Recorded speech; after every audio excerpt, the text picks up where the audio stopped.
Saying we're live. Yeah. We're live. Hey, you guys. Wow, we had some technical difficulties. So hope you can see us and hear us. Please let us know if you cannot, I guess. I guess if you can't hear us, you wouldn't know that I said that, right? Read our lips if you can't hear. Read our lips. All right. So Diane, of course, is here with me, and we have a special guest today, Kathy Kaminski from Cozy Up with Kathy, super cozy mystery blogger. So welcome, Kathy. Yay! The fans are roaring. Yeah. We're so glad you're here, Kathy. So welcome. Thank you. Thank you. I'm happy to be here. And this is actually my first live appearance in anything. So wow, we are very honored that you are that you're jumping in with us. That's cool. So before we get started talking about my book, we thought we would ask you a little bit about your love of cozy mysteries and how your blog came about, because I've worked with you so many times, and Diane, you must have also, with blog tours and whatnot, and you've given quotes and just been such a supporter of ours, but then also of the cozy mystery genre in general. So tell us about your love of cozies. Well, my love of cozies actually began with my love of books. My dad managed a college bookstore library, and my mom worked in the library system. So I was always surrounded with books, and genres came and went. And then I started getting into mysteries. I was a police officer at the time. Wow. When I lived in Austin, Texas. And then I was at a book fair, because of course books, and I saw a booth for Sisters in Crime. And so then I joined the Heart of Texas chapter of Sisters in Crime. And then I moved back to Western New York, where I currently live. And I looked for my local chapter, only to find there was none. So things went on, and I started writing, just anything really, because I read in the Cat Who series that James Quillerin said you could write 1,000 words on anything. So I started a blog just writing about anything. And then I was like, maybe I can do a mystery blog. And I was like, well, maybe I can do, I don't want to tire myself out too much. Maybe I can do like 2 posts a week, and maybe once a month, maybe I could get an author to interview. I'm like, well, that was about 12 years ago. Wow. And, there is now a chapter of Sisters in Crime here in Western New York, which I co-founded with Barbara Early. And we are now in our 7th year. Wonderful. That's awesome. I grew up in Austin, Texas. I wonder if you ever wrote me a speeding ticket. Well, if you were near the UT Austin campus, could be. That's where I went to school. Yeah, my son too, and your daughter, Diane. Yeah, we have a lot of UT.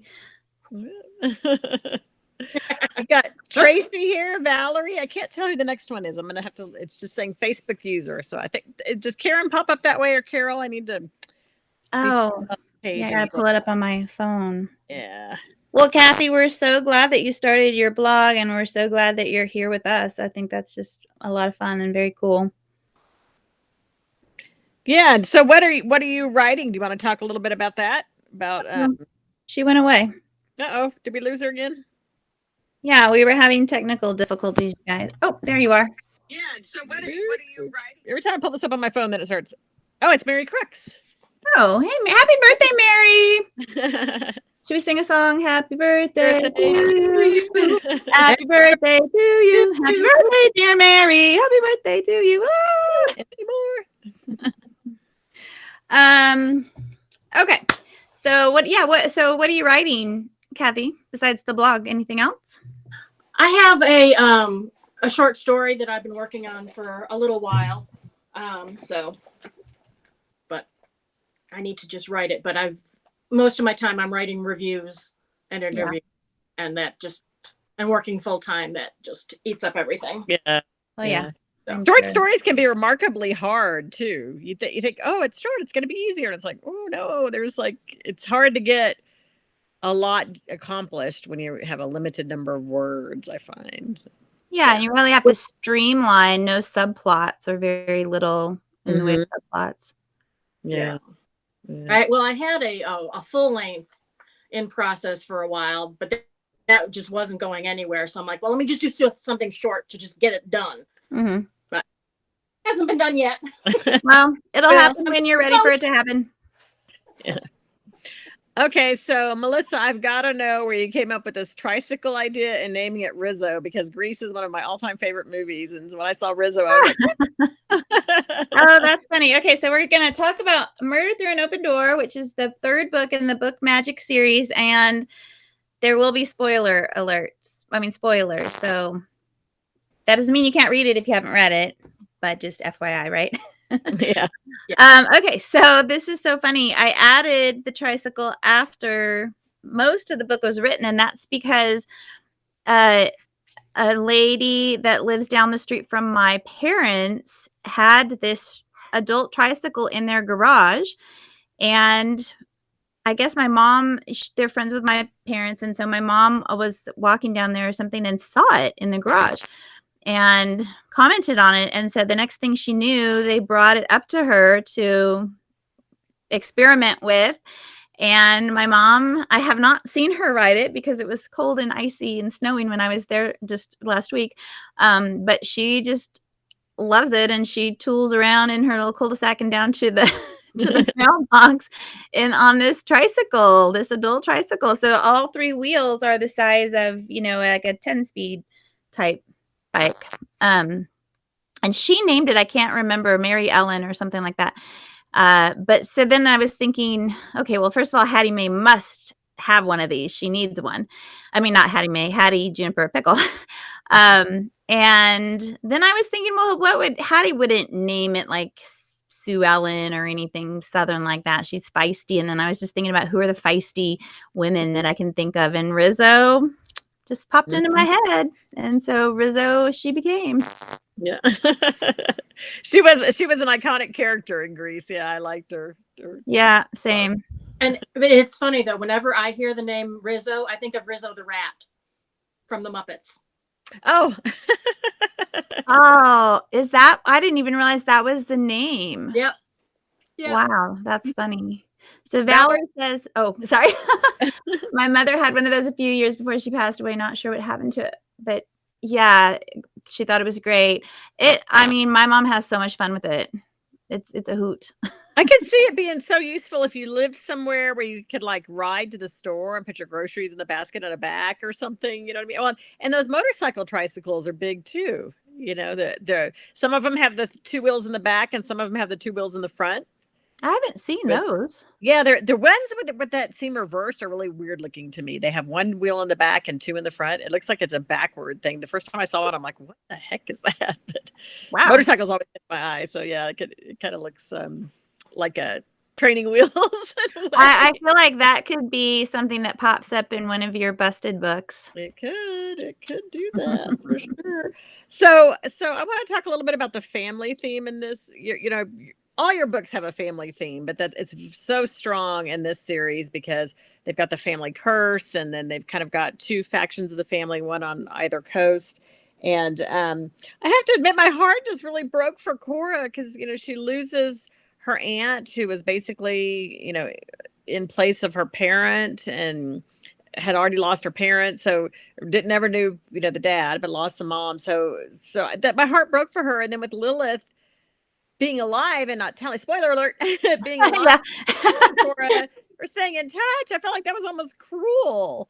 But then I loved how, another spoiler alert, how we find out that Jed is their father, and he was a young father and didn't step in, but he's kind of trying to make amends now. So there was just a whole lot of that. But I'm just wondering, are we going to see some reconciliations maybe in the future, some more of this, that branch of the family explored? So far we've been focusing on Pippin and Gray, but I'd love to see them come in more. I'm suspecting maybe that's going to be the case. Yeah, so some of you might remember that I started this series with Wendy Lynn Watson. It was going to be this collaboration, and she was going to write about the West Coast lanes, which was Cora and Lily, and then I had the North Carolina lanes. And Wendy had some stuff going on, and long story short, she had to back away from the project. And but we had this whole series arc, which included the West Coast lanes. And so Cora and Lily, of course, are part of Pippin and Gray's backstory. I talk about that. There's a kind of a memory that Pippin experiences. Ooh, there's the dogs. In the first book, which they talk about when Pippin and Gray's mother died. And so that was when their father died. So that's when they went to Laurel Point for the first time. They exist, and even though Wendy didn't end up writing that side of the story, I felt like I needed and wanted to bring them in, and I just had to do it in a slightly different way than what was originally planned. So, I was sad. I didn't really want Aunt Rose to die, but she has to. She had to. And the separation between Lily and Cora is sort of tragic in a lot of ways, but I hope that it'll make more sense with the next book as things unfold, because you definitely will see more of that side of the family and their connection. And then also, I have the novella that tells Cassie's story, Pippin and Gray's mother, and I would like to continue writing a few of those novellas to kind of touch on parts of the story in the family that I can't necessarily touch on in the books themselves. So I suspect that I'll be doing that at some point too. Well, that's a fun way to do it too. Yeah, to kind of do a little side piece and that. So, did you want to go next, Kathy, with a question? Sure, I had one. I love how that every chapter starts off with a quote, and that quote is obviously tied into what's going on. But I wonder, how do you find all of them? I wonder how people ever wrote without the internet. Truly. Once I know what the chapter is going to be about, once it's written, then I kind of just know what to search for. And so that's really what I'll do. I don't know. So for example, if I know that it's about death in a family, I don't know, then I might type in death in a family quotes and then just see what kind of resonates and what kind of ties in that is also usable. Okay. That's not copyrighted or that I don't have to get permission for. So most of them are not from actual books, and most of them are not from current books. But yeah, there's the internet just has such a amazing amount of information, and I just search, and often it leads me, as my husband says, off onto rabbit trails. But usually those rabbit trails benefit me in some way. Well, and it just said it's such an appropriate chapter opener for these books, because these books are about other books. Yeah. So it's kind of books within books within books. It's like this, kind of like those halls of mirrors where you're seeing multiple layers of stuff. So. Yeah, I thought that just added, I don't know, in a way, these are not cozy mysteries. They're more traditional mysteries with a few cozy elements with the bibliomancy. But I also felt that having those quotes at the beginnings of chapters, in a way, takes it even further away from cozies, just kind of defines it in a different way, because that's not something we typically see in cozies, although we see them once in a while, Diane. when your friend steals your idea and puts it in her liars and thieves, right? That's right. Well, what do they say? That's the best form of flattery. Yeah. I'm sure I stole it from somebody. I don't know who. But yeah, I also thought that that's right. I'm not the first to use quotes. But yeah, I felt it just added a little something to the series. Yeah, definitely. I liked your discussion too about because I love all the Irish stuff. Of course, my last name's Kelly. My maiden name was O'Brien. And you talk about Brian Boru And I remember my dad had a book about Brian Boru, and he was called like the Lion of Ireland or something. But anyway, that whole thing about how the Irish were among the first countries to sort of adopt surnames. So did you know that before? And that's just something you tied in, or was that something you discovered as you were researching this book? Because I did not know that before. And that's, I do a lot. These are the rabbit trails, right? I'll start researching something and it'll take me somewhere else and somewhere else and somewhere else. And so that was one of those instances. And I have these moments where I'm like, oh my gosh, this is perfect. And it ties in so beautifully to what I'm trying to do. And that has happened quite a few times. And that was one situation where it did. I was like, it was kind of like a bell, all these bells going off like, da, da, da, da. This is going to be so great for this scene. And then for, continuing the story. So I have had a lot of those kind of aha moments with this book that have come about through research that is, let's research the Irish gods. Not something specific, but then, it'll just lead me on this path that reveals something that becomes important. And that was just one of the things. Yeah, because I thought that was really interesting that, to think back on that, like when that would happen, and because that would be when people were starting to form more family. I would guess, family became more important, or being your lineage, people being more into lineage or something, as opposed to just survival. It was probably an indicator of the level of evolution in that society or something, what level they were at, like what. Yeah. Now, see, I don't remember. This is what I have to do is go back and read the books, because if you quiz me today, I would fail miserably on most of the history stuff I put in there. So I don't remember when it started, but early days for sure. Cool. Yeah. But so interesting. Cool. My mom was reading this book, and actually she's like, these Irish names are so hard. And then my son read it and he's like, I have no idea how to pronounce those Irish names. I'm like, I have no idea either, because how it is spelled is absolutely opposite of how it's actually pronounced, right?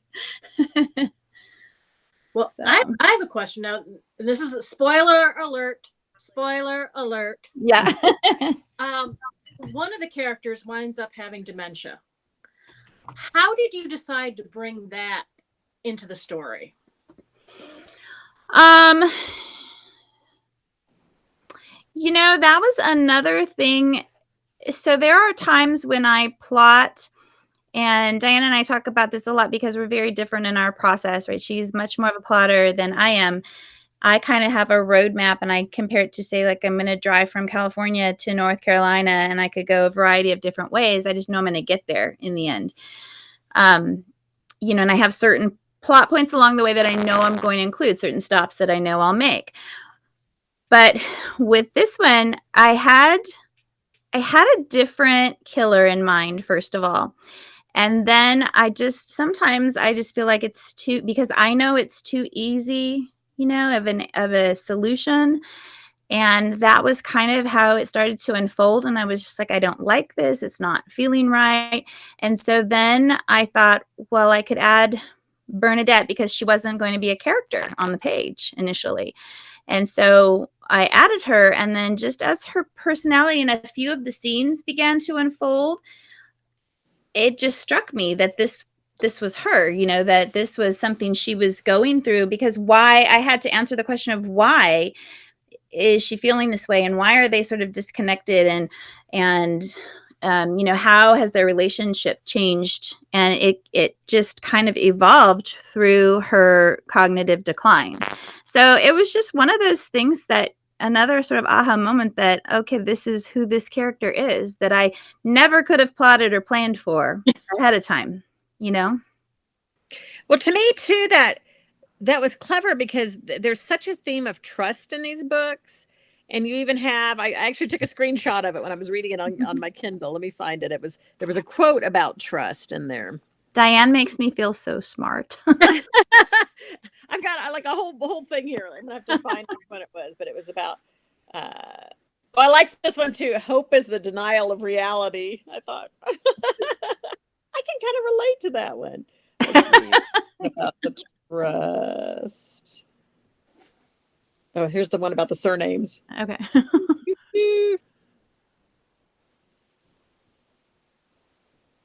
Yeah, trust is, for Pippin, it's difficult because she hasn't been able to rely on or trust people throughout her life except for her brother. So Well, trusting is a new thing for her.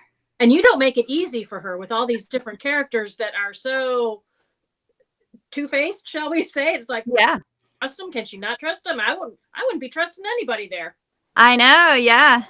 Well, that's what I thought about Bernadette, because it's like she's not really trying to be untrustworthy. It's just she's kind of, sort of like those unreliable narrators, like Girl on a Train and stuff, Yeah. where you don't know how much you can trust what she's saying, because it could be a moment of clarity, or it could be, that she's having just kind of making stuff up or whatever. Right.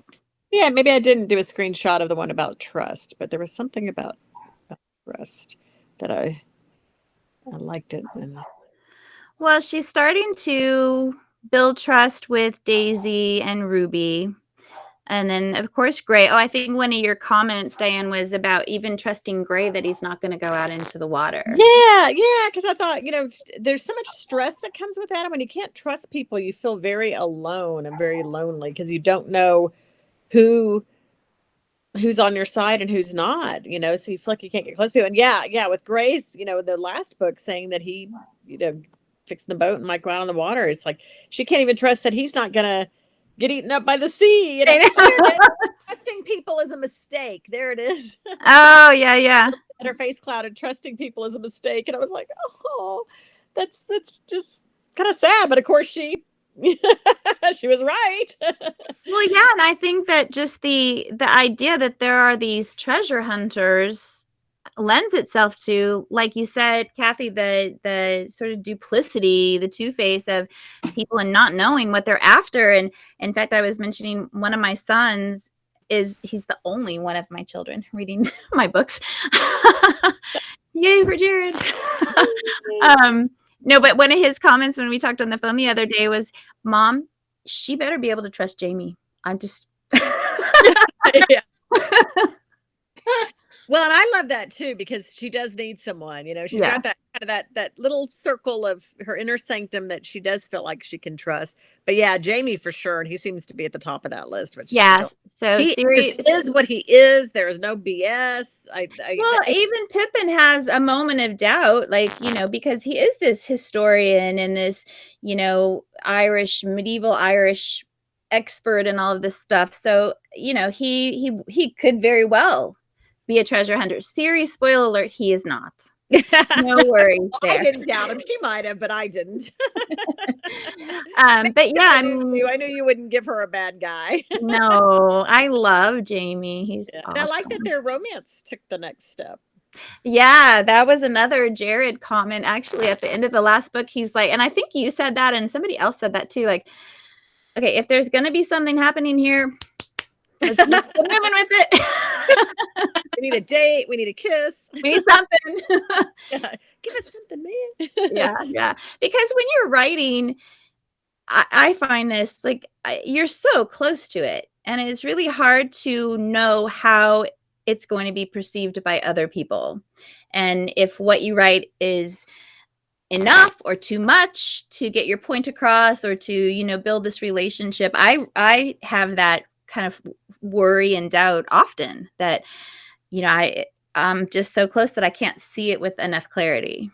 Well, and sometimes too, it's like with things like, even if we want them to move at a different pace, they have to move at a pace that those would be true to those characters. Yeah. I mean, there's been times I've just gotten frustrated with my characters. Like, would you just make a decision already, or do this or do that? And it's like, but they're ready. I'm ready. But they're, so, yeah, that could. So those Ventatoras. No, Venator, pronouncing it right. No, that's totally. No, yeah. Totally. I liked that. Yeah. It's always fun with your books. Like, I'm kind of going, how much of this is like her creativity, and how much is pulling in the leg? I mean, either way, it's interesting. So yeah, I mean, all of the Irish history, to my knowledge, based on my research, is true, except for that treasure hunting group. So that word actually means hunter. But it's, completely made up, because it's directly connected to this curse. Like, that's how it began, which will be, maybe I shouldn't have said that, but that will be revealed more later. but they're direct connection, you know.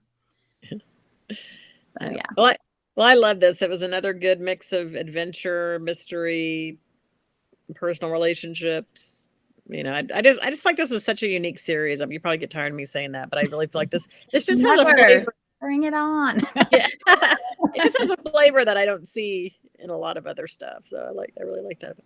Well, I really love the bibliomancy aspect of it because it is such a unique form of divination. Mhm. Although, honestly, years ago, I mean, I've studied forms of divination and metaphysical things for decades. And when I was little, I learned a different form of bibliomancy. Oh. The words never, showed themselves to me in a certain way. Uh-huh. And I read that you used the Bible. Of course, Yes. you could use any holy text, but I'd randomly open up a page, then take my finger and go like that. And then whatever phrase came to be, that was your answer to your question. Yeah, so there's different ways to, I guess, practice bibliomancy. And I think I talk about this in the first book. Bibliomancy is, like you said, to use some sort of religious text. So the Quran, the Torah, the Bible, whatever it is. And using any non-religious text is called stitchomancy. And Daisy talks about that actually when in the first meeting that Pippin has with Cyrus McAdams and Daisy's there, and they're talking about bibliomancy versus stitchomancy. So I took a little creative liberty because bibliomancy sounds much cooler and also is book related, and people would say it's a stitchomancy mystery. What the hell's that? It's about like sewing or yeah, exactly. Yeah. So you're right that it should technically be stitchomancy, but you also get the flavor of all the different books, which relates back better to the series as well. Getting her to read more and to takes little pictures of all the different books that are out there. Yeah, my mom's comment with the first book was that she had never read Homer's The Odyssey, and so for her, she loved that she got to get just a little bit of taste of that, through this story, which I thought, I hadn't really thought of that at the time. But it's fun to try and figure out what books to use in each story and how I can find something that's going to connect to whatever I'm trying to tell in that particular book. I don't think I've ever read The Secret Garden. Really? I know my sister Donna had it when we were young, and it was almost like some of her books I would read, but there were some that were like her favorites that I almost felt like that's her thing. You know what I mean? Like I didn't want to read it because I didn't want to I wanted to have my own thing. You know what I mean? Or so, is that odd? I don't know. I don't know. I mean, it was Jared's favorite book for a long time, and I guess I probably read it as a kid. I don't distinctly remember, but I do remember reading it with my kids, and one or two of them read it in school for sure. So I don't know. It's a good story. You should read it. I know. I feel like there's a lot of this kid stuff. Like I don't know that I've ever read The Best Christmas Pageant Ever. I think maybe I have. That was another one I know that my sister Donna. I have not read that one. Kathy, have you read The Secret Garden? I'm pretty sure I did, but it was when I was a kid. My favorites were the books by Edgar Eger. He had a magical series. The Secret World of Og by Pierre Burton. It was fantastic. I had The Mixed Up Files of Mrs. Besley Frankweiler. Yeah. You've had to have read that one. Yeah. Yeah, I don't know what the books are going to be in the next installment of this series. We'll see. But going back to the bibliomancy, so Kathy, when you're describing how a passage might stand out to somebody like Pippin who's using this, I just embellished and thought of, okay, well, the words kind of become emboldened or kind of peel off the page, just to make it a visual. But obviously, traditionally, that's not really what happens. And I think the way you described it with, putting your finger on something, asking a question, and then putting your finger on it is the way it's most usually practiced. So it's definitely more traditional. And I just is much more magical. Yes. Right. I love magical. Apparently, I'm not the only one who's never read The Secret Garden, so I don't have to feel bad. Valerie says that she knows she read it, but she doesn't recall that much about it. We need to maybe go. I'll go reread some of these. Yeah. The Secret Garden it's good. I mean, yeah, that the walled off garden, and I can't remember the boy's name, but he's bedridden, and Mary Lennox basically revitalizes him and saves his life. So Oh, it's a good story. well, spoiler alert, you just read it. But worth reading. No, but she loses her family. It's whole the English occupation of India, and so she's in India with her parents, and then something happens, I can't remember, but she ends up having to go live with her uncle, who she's never met or met once or twice or something, and he's an old curmudgeonly guy, and then her cousin. I think it's her cousin. Anyway, good story. Need to pick it up. Yeah. So you've got a lot of moving parts in these books.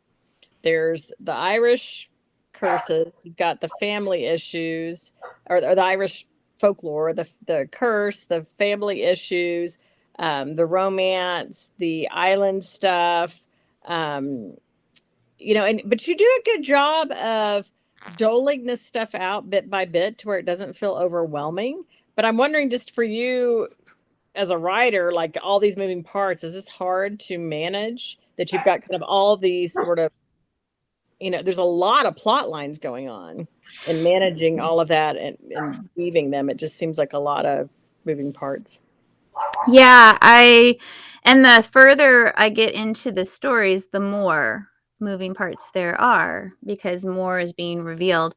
So, I think I was mentioning to you earlier that before I start the next one, I'm going to have to reread. I think I mentioned this to you, Kathy, too. I'm going to have to reread them and kind of do a much more detailed plot line and like story Bible, so that I can keep it all straight before I get to the next one and more stuff is revealed. It doesn't feel overwhelming while I'm writing it necessarily, but again, like some of the Irish stuff that was revealed in this book was not plotted ahead of time. It came to me as I was writing. And so now I'll have to, go back and really make sure it's clear in my head and I can reference it and build from there. So, we'll see. I have a question for you guys. Because my dad is reading this series too, and he loves the series and he loved this book, but he was like, okay, but I'm ready for the curse to be resolved. So now, because I have planned 2 more books before the curse is resolved, and then I'm not really quite sure how to continue the series, because I would like to. But so how did you feel? Like, are you ready for the curse to be resolved, or can it go on for another? I think it can go on. I think it needs to go on. I think if there's so much involved with it, a quick ending, no. You need to bit by bit lay it out. Mm-hmm. And as long as there's something resolved in each book, that's Okay. I'm so glad you said that. I don't want a quick ending. Yeah. And to feel like sometimes, I don't know if you've ever gotten this, but I've gotten this in reviews that, the ending was too quick. Like everything wrapped up too quickly. And I've read books where that happens too. And I definitely don't want that to be the case, where it doesn't feel satisfactory to the reader. Especially because this is so intricately involved. I mean, there are so many parts to it, and them just finding out bit by bit, in the next book, all done. Yeah, exactly. And I don't want that to happen.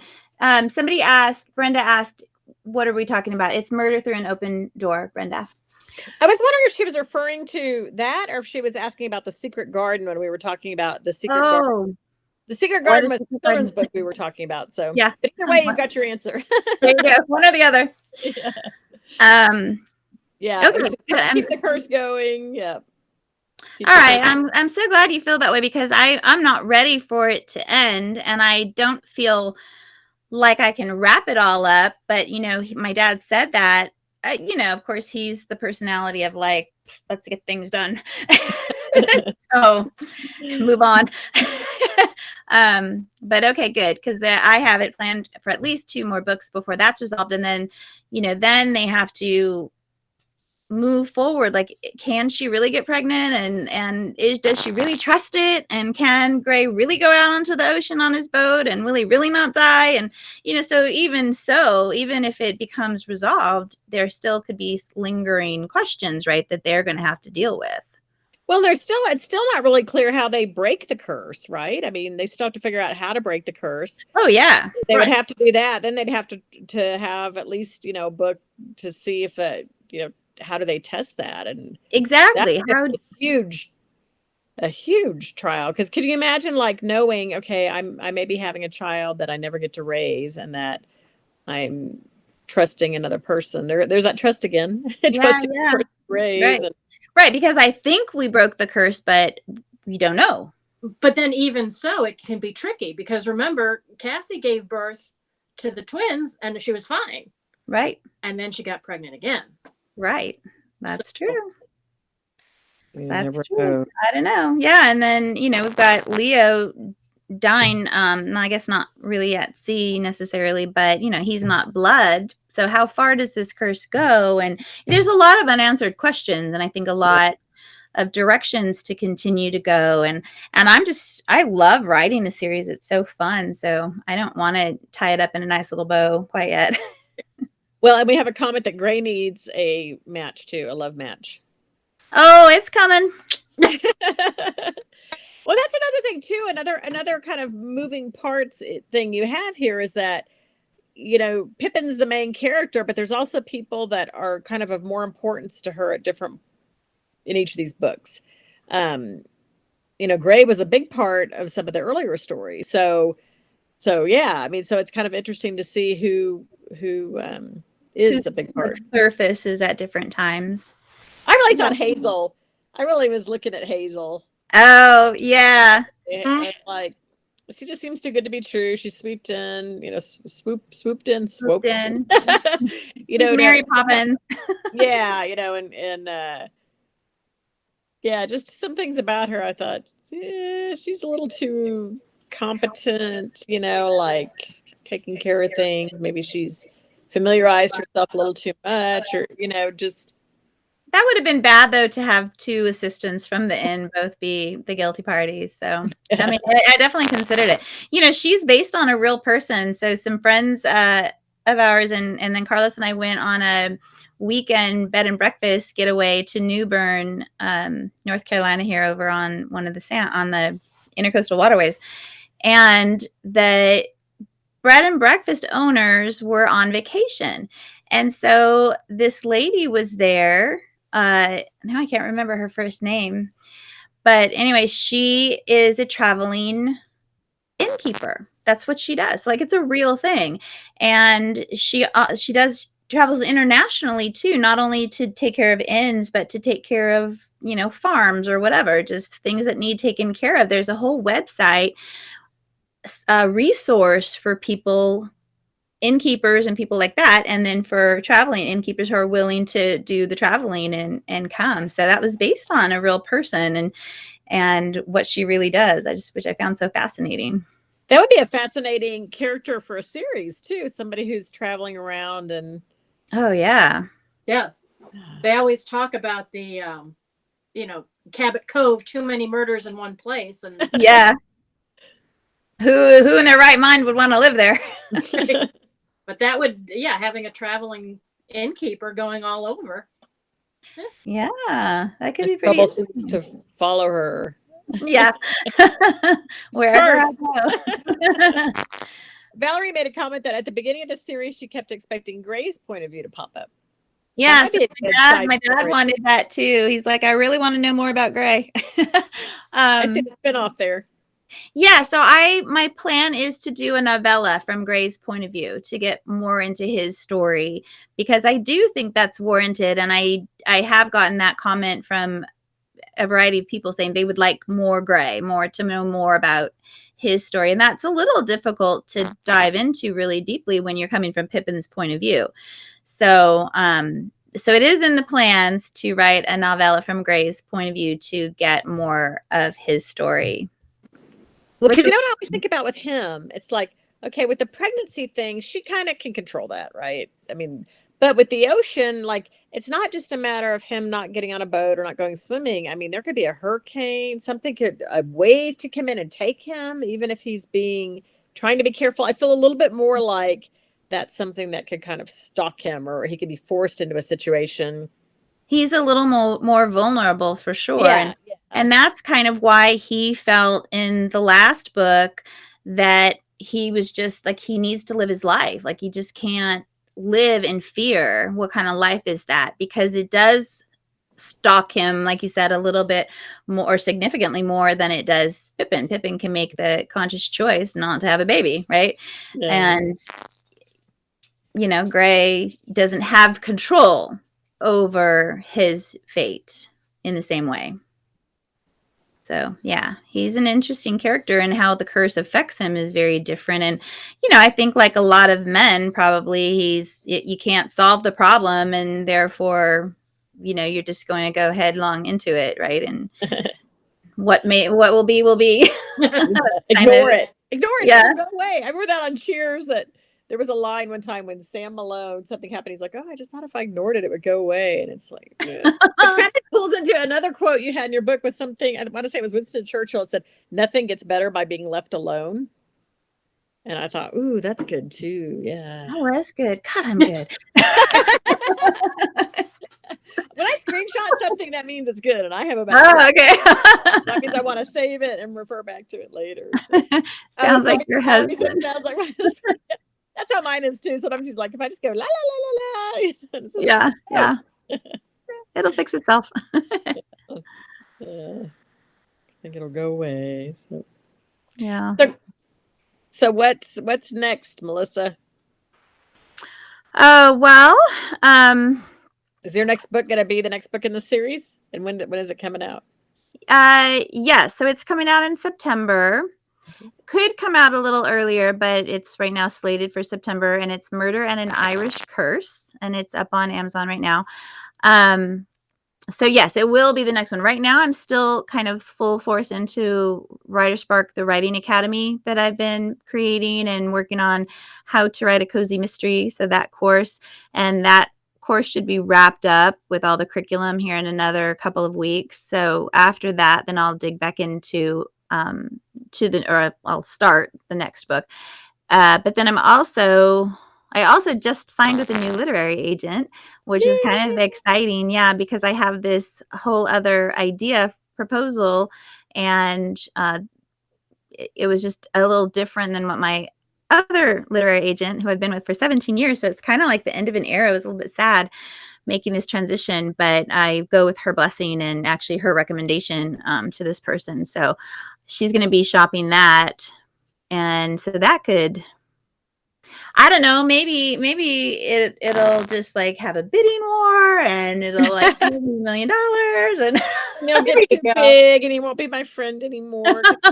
Famous, be jetting off to Europe. Yeah, Carlos came. So my husband went to Wilmington to the coast yesterday for a fishing expo. He's just big into fishing, and so it was all day, like different courses, classes, and stuff, learning how to fish the coast. And it was at a community college, and they have courses there on boat building and different things in the marine career path. And so he comes home all super excited, saying, okay, well, when I retire, we've talked about, trying to move to the coast at some point. Yeah, he wants to like take this boat making certification course, which is a year long, and then work for some boat company down there and build boats. So I'm like, okay, we can do that sooner. You can retire sooner if this other book hits. Well, there's probably some of that you could use for Gray's thing, right? Because isn't he rebuilding a boat? So he is, yeah. He's refurbishing an old boat. Yeah, that's what I was thinking. You should take the class yourself and get some more realism in there. Good idea. This brochure that he brought home gives all of these different career opportunities and potential jobs, which, things that if you're not part of that world, you just don't think of. So it actually will be a really good resource. Now that you say that, Kathy, I hadn't even thought about that. So that's a great idea. Yeah. It'll definitely give me some direction with Gray, I think. There's a question about your bread shop mysteries. Are there any more in the works? Oh They yeah, have there's bread shop buns in the oven. yeah, there very good, Diane. So to speak. Yeah, the last one, number 8, which is Bread Over Troubled Water, is written and turned in, and it comes out sometime in December. So it was supposed to come out this summer, but I think with pandemic and just everything that's gone on, they've kind of had to redo their calendar and they've pushed a bunch of things back. So now it's not coming out till I think December. And as far as if there's going to be more after that, I really don't know, because I think it just depends on how that one does. And it's a whole year after the last one. So I guess we'll wait and see. But yeah, that one will come out at some point. Yeah, it's kind of too bad because I feel like, it's people now are expecting things, it used to be one book a year. People kind of Mhm. counted on that. But now, yeah, it's like you don't want the momentum, to be lost on that. But it's such a Wow, good series too that thank but you. I've heard other people saying that too. I think I've heard that they're having trouble getting paper at some of the printers. I know that Well, that happened with your release. well, Oh, mine no, was that was a fire. Right. yeah, No. but people were telling me that they were able to get books some places, so at least some of them got printed and got sent out. I haven't gotten my author copies yet, so I Was guess tomorrow your release day? Your new release day? Tuesday. Tuesday? Oh, right. Tuesday. Sunday, This yeah, week. yeah, Yeah. Tuesday, Okay. yeah. Cool. Cool, So cool. that was kind of weird because then it's like, okay, some of them are already out there, and then Mhm. yeah, so it's kind Yeah. of feels like a That's weird. fizzle, but it's like with COVID, it's everything is just go with the flow, It's Yeah. gotten strange, but I'm excited about your new thing. I think that's your new Thank ideas. you. Yeah, I'm And really yeah, excited about it. one in this series too. So Say that again? I'm excited about the next one in this series too. Oh, So thank you. Yeah, I mean, they're fun to write, so I'm looking forward to writing that too, to digging in. yeah, Brenda says we're all suddenly so into binge watching, it's translating into binge reading for series. Yeah. I really agree, and I think what you said about losing the momentum, because A Murder You'll Regret, I think, did really well according to my editor, better than the previous book release, and it could be because it was a holiday one, but yeah, we're losing that momentum to not have it for a whole nother year. So, but I am in the minority. I don't mind because I cannot keep up. that's true. It used to be one a year, and I'd be, oh, let it come sooner, let it come sooner. Now it's like, hold on. I don't have enough That's time. true. Is your to be read was it to be read TBR pile just massive? Oh yeah, it's out of control. Do you read print books or do you read on an e-reader? I prefer print, but I read on my Kindle. Yeah. It depends what I'm able to get. But I know some series that I do buy, even though they're mainly ebooks, I will buy the print copy just because Mhm. I prefer print so much better. Yeah. They just take up so much space. Yeah.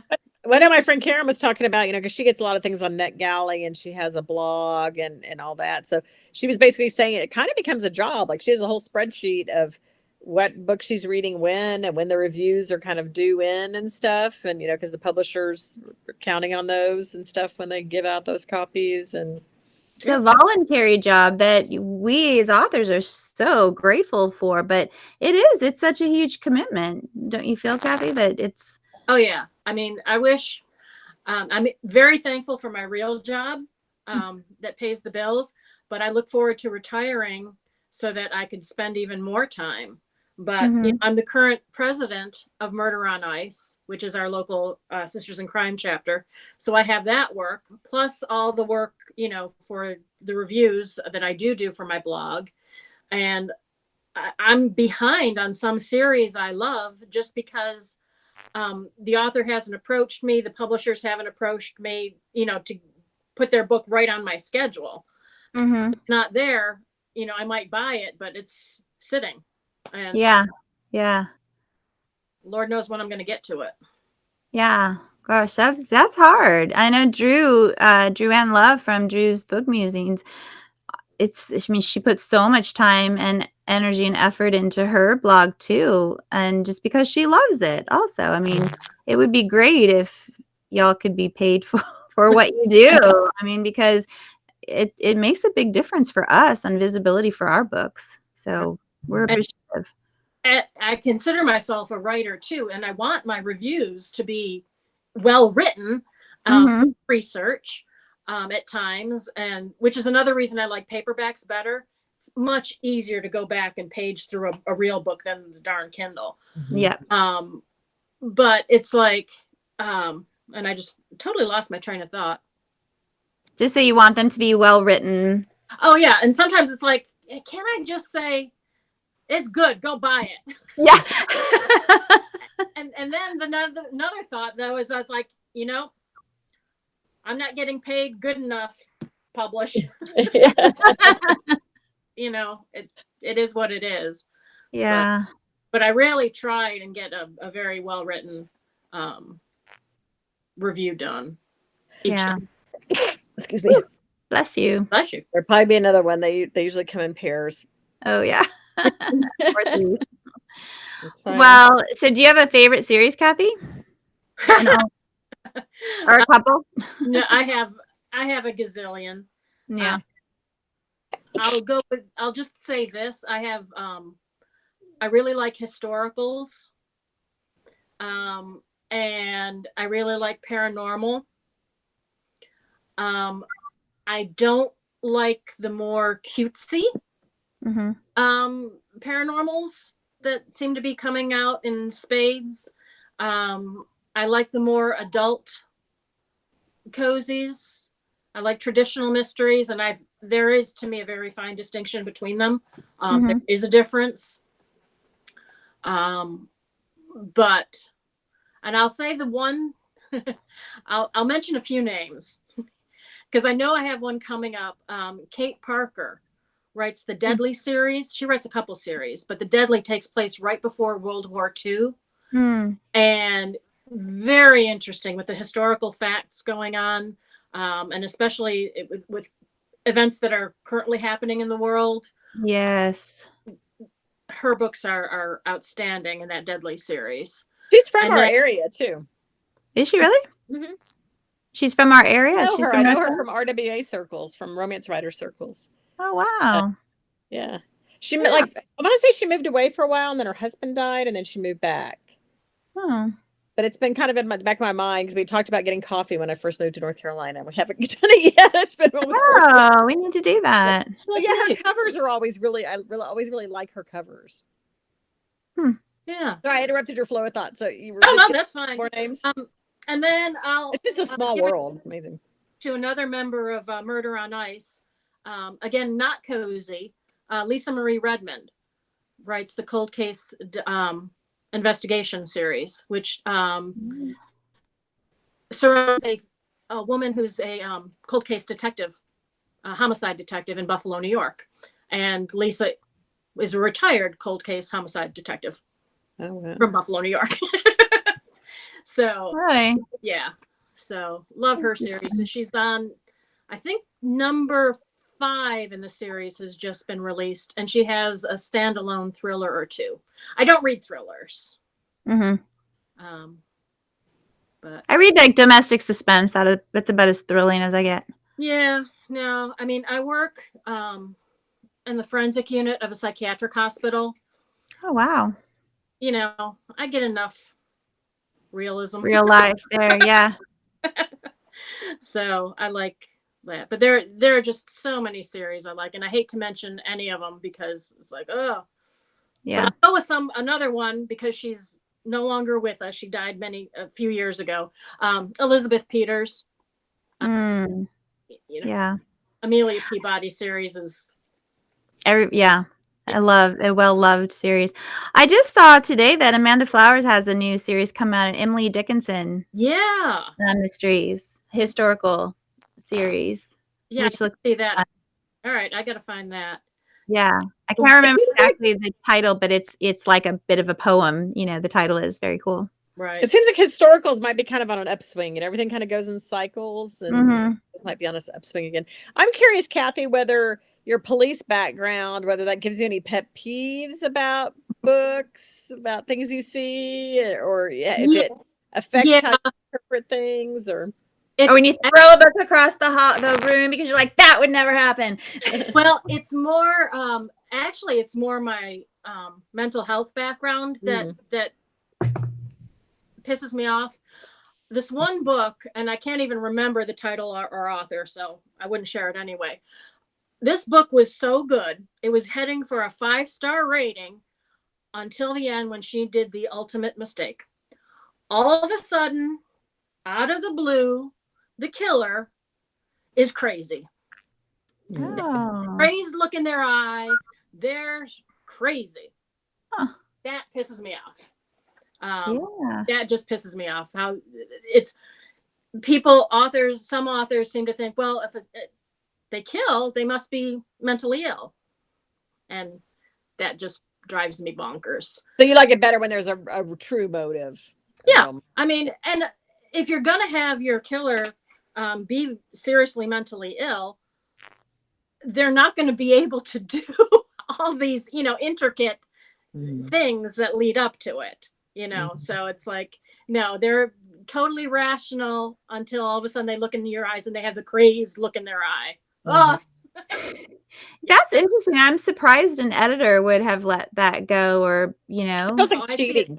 Yeah, because there's a big thing about playing fair with the reader, right? They should be able to solve it. Well, I guess it depends on what kind of mystery it was, but generally speaking. Yeah, no, it happens a lot.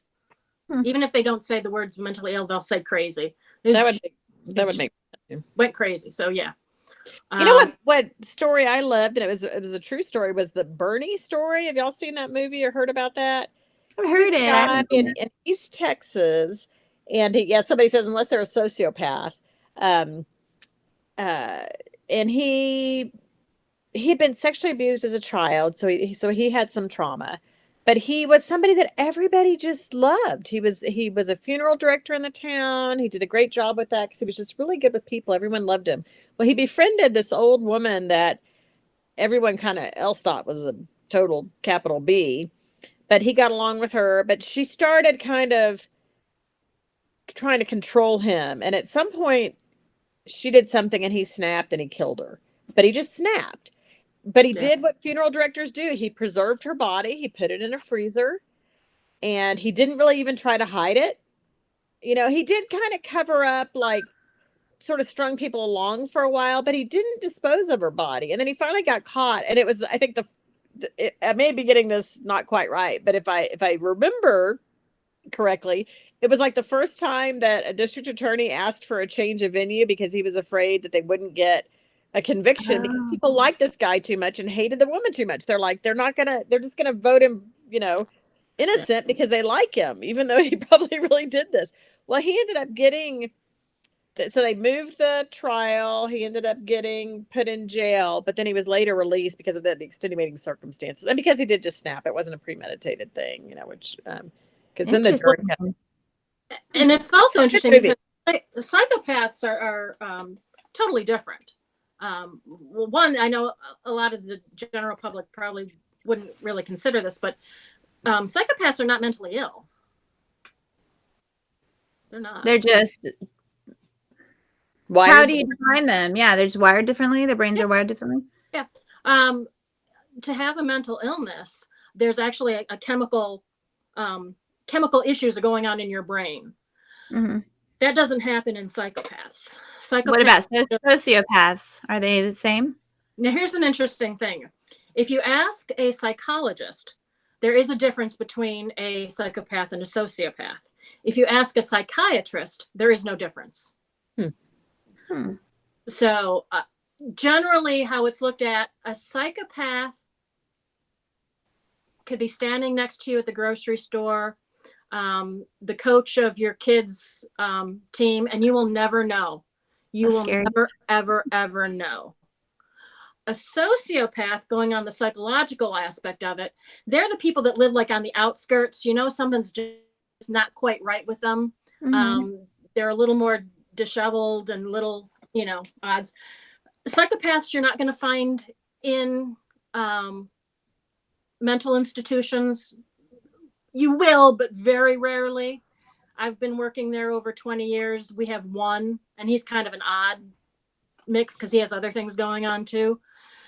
You're gonna find them once in a while in prisons, but generally not too often because they generally don't get caught. They're smart.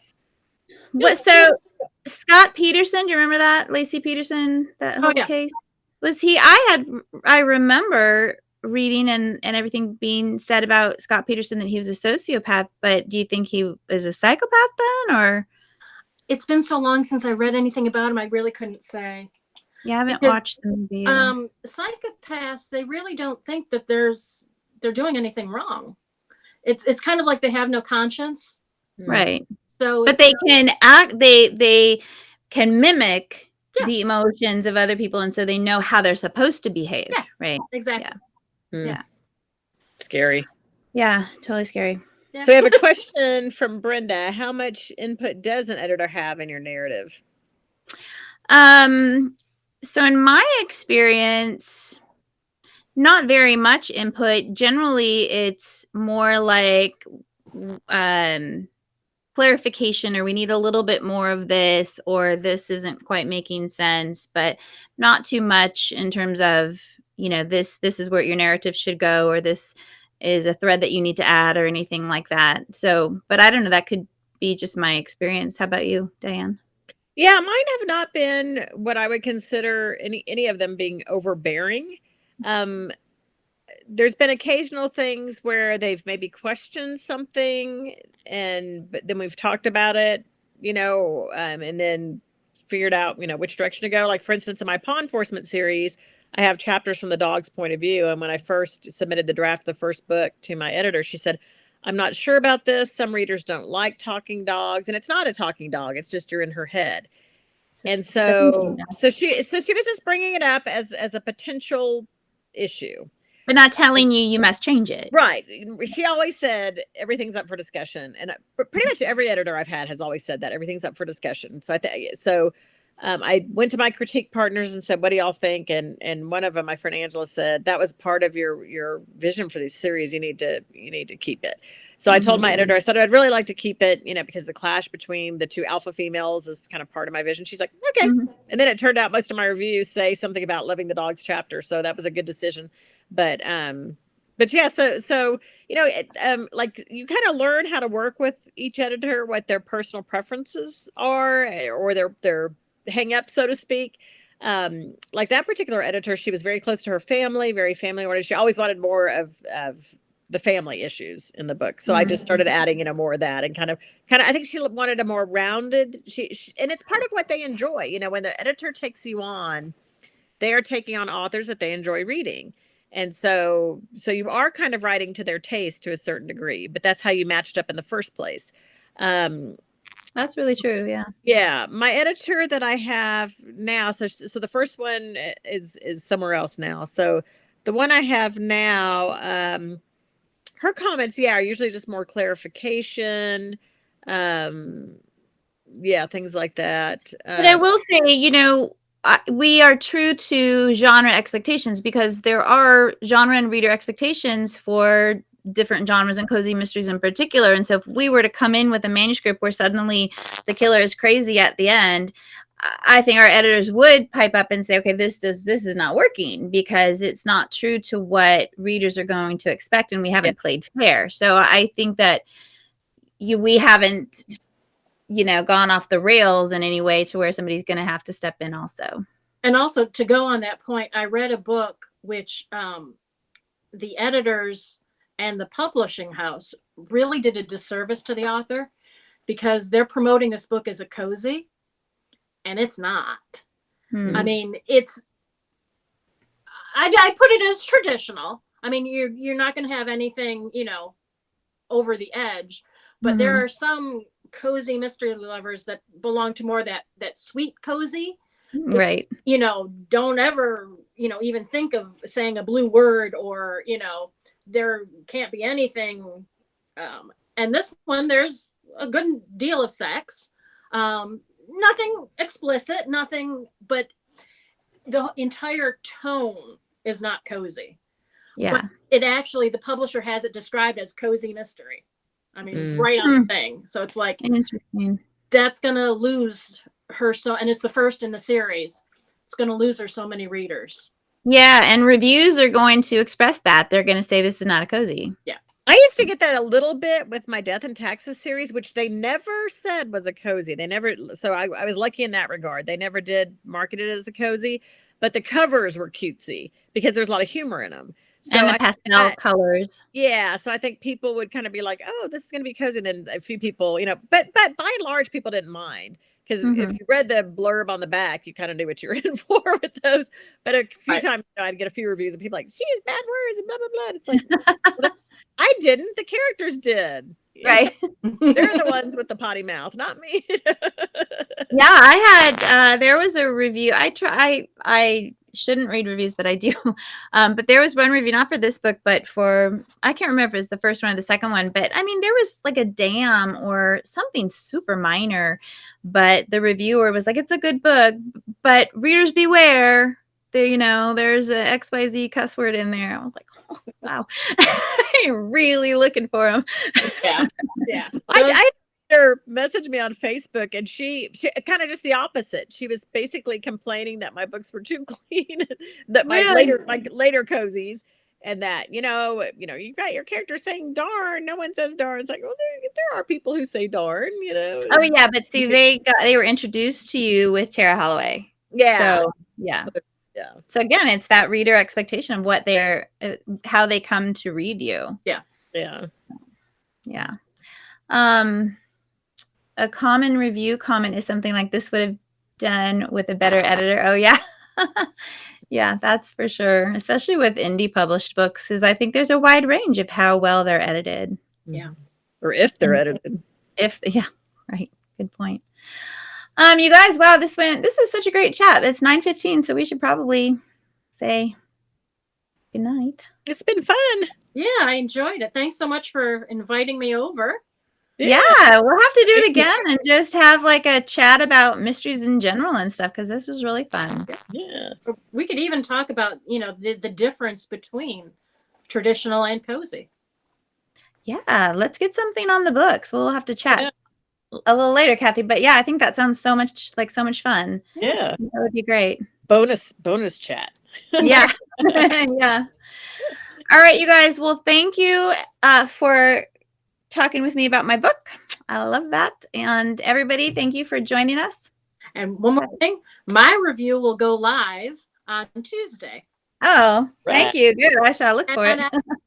cozyupwithkathy.blogspot.com. And Tuesday I will have a review of Murder Through an Open Door. Yay! Okay. You better love it.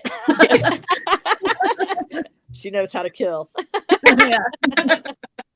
And then we are doing your book, Diane, for the next book club choice. So do you want to just talk about that real quick? And then we'll also announce it on the group. So it's Batten Down the Belfry. You may be able to get it already. It's technically releasing Tuesday. It's book number 4 in my House Flipper series. And in this one, they are flipping a country church. So it's an old country church that they're rehabbing. And I kind of borrowed on the Ryman in Nashville, which I loved. Every time anyone came to visit me, we went on a tour of the Ryman. But it began as a church, and it became an entertainment venue where the Grand Ole Opry had its original home. And it was managed by a woman named Lula Neff. So it was kind of cool that a female businesswoman had such a role in making that a big success. But anyway, so I kind of based this just a little bit on that idea of turning a church into an entertainment venue. Cool. Okay, and we'll be chatting about that at the end of March. Night, everyone. Cool. Hey, good night. Night.